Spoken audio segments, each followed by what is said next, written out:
the show was stupid, but in the end of the day, if that's what they did and they made that kind of money from doing it, then it's fun and all. It's a good time to do that. Personally, Well, I mean, I just think that McMahon does a lot of deals, and I mean, I don't think he doesn't have to tell us what he's making on them, but I feel like there's reasons behind some of the stupid stuff that goes on behind the scenes. absolutely. Um, I would give Backlash. It's one of those pay-per-views that we don't really need, but it's always great to see it. And now that stuff's going to get back on the road, things are going to start to get interesting. well, I mean, yes, and then it's like, are we still gonna get them?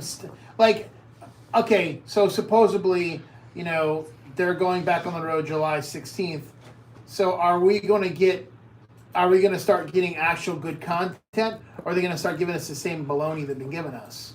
The same bologna sandwich that you've been getting for 25 years, buddy. Just keep eating it and enjoying And it. then they make it seem like it's such a big deal that the Usos are going to be in action next week against the Street Profits. It's like, what's so great about that? It's crazy that they've elevated Jimmy and Jay Uso and Cesaro and people to main event status, because the reality is they're not quite main event status.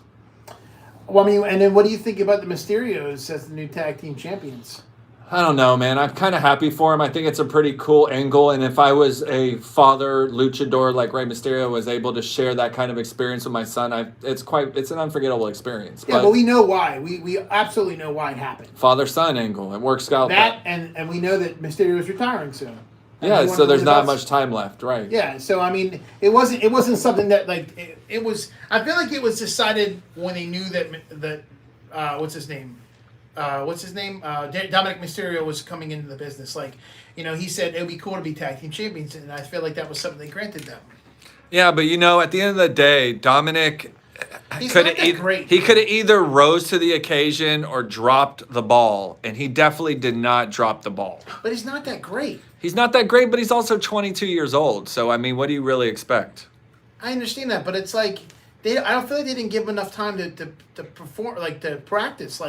He didn't go to NXT.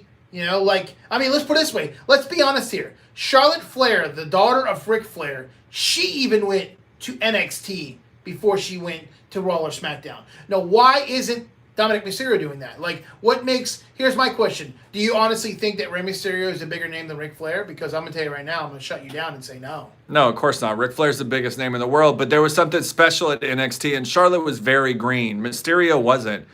Dominic's been training his entire life to be a professional wrestler. Charlotte decided to fulfill her brother's legacy at age 22. There's a little bit of a difference. Yeah, but she didn't even think about becoming a wrestler until Dominic's already won the tag team titles. Think about it.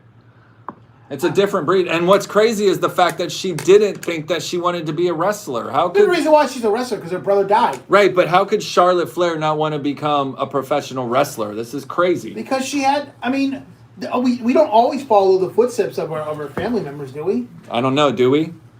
No, I don't. I'm not saying that. I don't know LaSpada subs, do we? Let's put it this way. Okay, I might be working in the family business, but it's not my main source of income.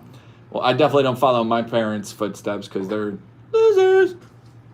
Wow. That's pretty harsh on the radio there. Oh. Whew. Yeah. Fire is what it is. Fire's coming out of your Go head. hit up the trailer park, really. Let them know. Wow. So let's go back to Army of Darkness because I don't think we. It's not like anyone's listening anyways, Vince.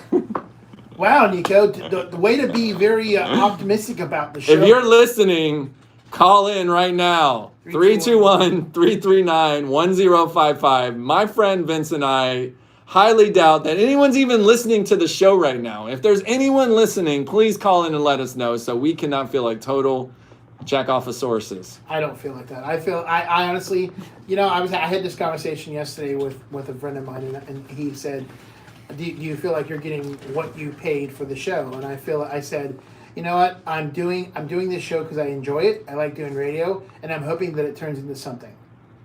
And you have to start somewhere. You do. And with do. With that being said, let's talk about Planet Smoothie. Everything has to start somewhere. And I'm going to tell you what, I had a delicious smoothie last Monday. It's called Fuji Island. It's filled with nutrition. low sugar. I mean, it just that's to me. To me, that's the biggest thing is to find stuff that doesn't have a lot of sugar, because when you're trying to work out, when you're trying to lose weight, you're not trying to find smoothies with so much sugar in it. I mean, do you guys agree? Absolutely.